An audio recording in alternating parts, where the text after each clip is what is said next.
अस्सलाम वालेकुम दोस्तों, स्टोरी ज़ोन देखने वालों को खुश आमदीद। आज की वीडियो की तरफ बढ़ने से पहले आपसे गुजारिश है कि अगर आपने अभी तक हमारा चैनल सब्सक्राइब नहीं किया तो सब्सक्राइब बटन पर क्लिक कर दें और बेल आइकन को प्रेस करें ताकि हमारी आने वाली हर वीडियो आपको बर वक्त मिलती रहे। इब्ने ज़ियाद का कूफा में दाखिला। उबैदुल्लाह बिन ज़ियाद बसरा से अपने अहले खाना और 500 सवारों के साथ कूफा की तरफ रवाना हुआ। उनमें से कुछ रास्ते में ही ठहर गए, मगर उसने कुछ परवाह न की और बराबर चलता रहा। कादसिया के मकाम पर पहुंचकर उस 17 अफराद को अपने साथ लिया और बाकी को वहीं छोड़ा और धोखा देने के लिए हिजाजी लिबास पहनकर ऊंट पर सवार हुआ और चंद आदमियों को साथ लेकर हिजाजी रास्ते से मगरिब और इशा के दरमियान कूफा में दाखिल हुआ। रात के अंधेरे में मकर फरेब के साथ पहुंचने से उसका मतलब ये था कि इस वक्त कूफियों में यजीद के खिलाफ एक लहर दौड़ी हुई है, लिहाजा ऐसे तौर पर दाखिल होना चाहिए कि वो इब्ने ज़ियाद को पहचान न सके और समझे कि हज़रत इमाम हुसैन अलैहिस्सलाम तशरीफ़ ले आए हैं, ताकि अमन व अमानियत के साथ वो कूफा में दाखिल हो सके। और ऐसा ही हुआ। अहले कूफा, जिनको इमाम अली मकाम अलैहिस्सलाम की आमद का इंतज़ार था, हिजाजी रास्ते से हिजाजी साजो सामान के साथ आता देखकर रात की तारीकी में हर शख्स ने यही समझा कि हज़रत इमाम हुसैन अलैहिस्सलाम तशरीफ़ ला रहे हैं। सब लोगों ने नारे बुलंद किए। इब्ने ज़ियाद बदनिहाद किसी को कुछ जवाब न देता था, बल्कि आवाज़ों को सुनता और सबको बगौर देखता हुआ चला जा रहा था। शोर सुनकर और भी लोग घरों से निकल आए और हर शख्स फर्जंदे रसूल सल्लल्लाहु अलैहि वसल्लम समझकर आगे बढ़ने लगा। जब मजमा बहुत ज़्यादा हो गया और नौबत यहाँ तक पहुँची कि राह चलने में रुकावट पैदा होने लगी, तो उस वक्त मुस्लिम बिन उमरू पाहली, जो इब्ने ज़ियाद के साथ था, उसने पुकार कर कहा कि रास्ता छोड़ो, ये अमीर उबैदुल्लाह बिन ज़ियाद है। इन अल्फाज को सुनकर लोगों को बहुत रंज हुआ। अफसोस करते हुए सब अपने अपने घरों को वापस हो गए और सिर्फ 10-20 आदमियों के साथ इब्ने ज़ियाद गवर्नर हाउस में दाखिल हुए। गवर्नर हाउस में दाखिल होने के बाद इब्ने ज़ियाद ने आम ऐलान करने का हुक्म दिया। मुनादी की गई और लोग जमा हो गए। इब्ने ज़ियाद गवर्नर हाउस से निकलकर लोगों के पास आया और अल्लाह की हम्द व सना के बाद खिताब किया। अमीरुल मोमिनीन, यजीद ने मुझे तुम्हारे अमूर, तुम्हारी हदूद और तुम्हारे अमवाल पर हाकिम बनाकर भेजा है।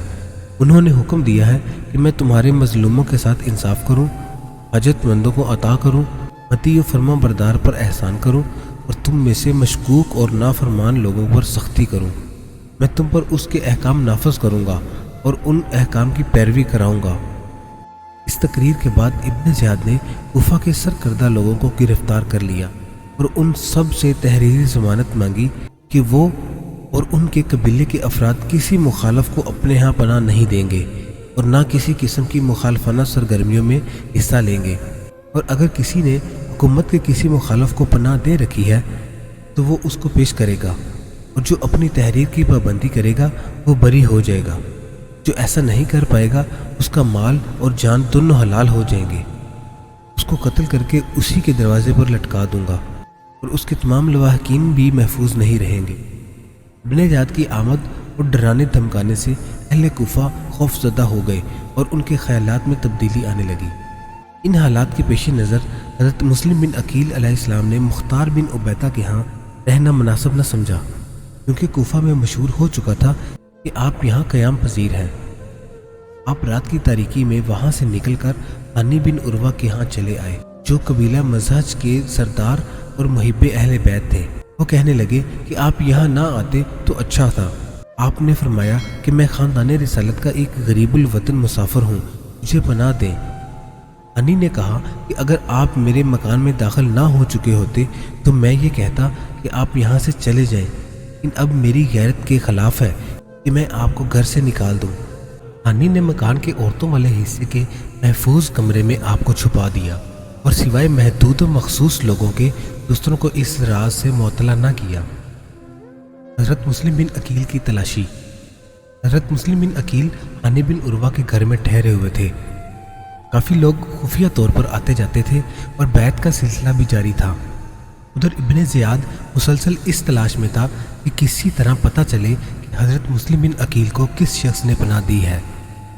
آخر اس نے اپنے ایک غلام کو بلایا اور اسے 3000 درہم دیتے ہوئے کہا کہ مسلم بن عقیل اور ان کے ساتھیوں کو تلاش کر کے ان سے ملاقات کرنا اور انہیں یہ مال دے کر بتانا کہ تم بھی اہل بیت کے محبین میں سے ہو۔ اس طرح وہ غلام جامع مسجد میں حضرت مسلم بن اوسجہ کے پاس آیا جو نماز پڑھ رہے تھے۔ غلام نے لوگوں سے کہتے سنا کہ یہی شخص حضرت امام حسین علیہ السلام کے نمائندہ کے طور پر لوگوں سے بیعت لیتے ہیں۔ جب وہ نماز سے فارغ ہوئے تو اس غلام نے حضرت مسلم بن اوسجہ سے کہا، بندہ خدا، میں شامی ہوں اور اللہ کا مجھ پہ خاص کرم ہے کہ میں محب اہل بیت ہوں۔ میرے پاس یہ 3000 درہم ہے۔ میں اہل بیت کے اس فرد کی خدمت میں بطور ہدیہ پیش کر کے ان کی بیعت کرنا چاہتا ہوں جو میری معلومات کے مطابق مکہ سے کوفہ تشریف لائے ہوئے ہیں اور نواسہ رسول صلی اللہ علیہ وآلہ وسلم حضرت امام حسین علیہ السلام کے لیے بیعت لیتے ہیں۔ یہ بھی کہ آپ وہ گھر جانتے ہیں جہاں وہ ٹھہرے ہوئے ہیں۔ آپ سے درخواست ہے کہ میرے ساتھ اس واقعہ کے حصول میں تعاون فرمائیں اور مجھے ان کی خدمت میں لے جائیں۔ حضرت مسلم بن اوسجہ نے اس کی غیرت مندی پر خوشی کا اظہار کیا اور فرمایا کہ جس سے تم محبت کرتے ہو تم اسے پا لو گے اور اللہ تعالیٰ تمہارے سبب سے اپنے نبی صلی اللہ علیہ وآلہ وسلم کے اہل بیت کی مدد فرمائے گا۔ مسلم بن اوسجہ بغیر کسی تحقیق و تفتیش کے اس مکار غلام کو حضرت مسلم بن عقیل کے پاس لے گئے جو لگاتار 15 دن وہاں مقیم رہ کے مسلم بن عقیل کی نشست و برخاست اور سرگرمیوں کے بارے میں پوری معلومات حاصل کرتا رہا۔ غلام نے حضرت مسلم بن عقیل کے حکم پر ابن زیاد کا دیا ہوا مال عرب کے مشہور شاہ سوار ابو سمامہ عامری کو دے دیا جو امام کی جانب سے اموال کا ذمہ دار تھا۔ غلام نے واپسی پر حضرت مسلم بن عقیل کی قیام گاہ اور اس گھر کے مالک کا پتہ اور آپ کی سرگرمیوں کی مکمل تفصیل ابن زیاد کو بتا دی۔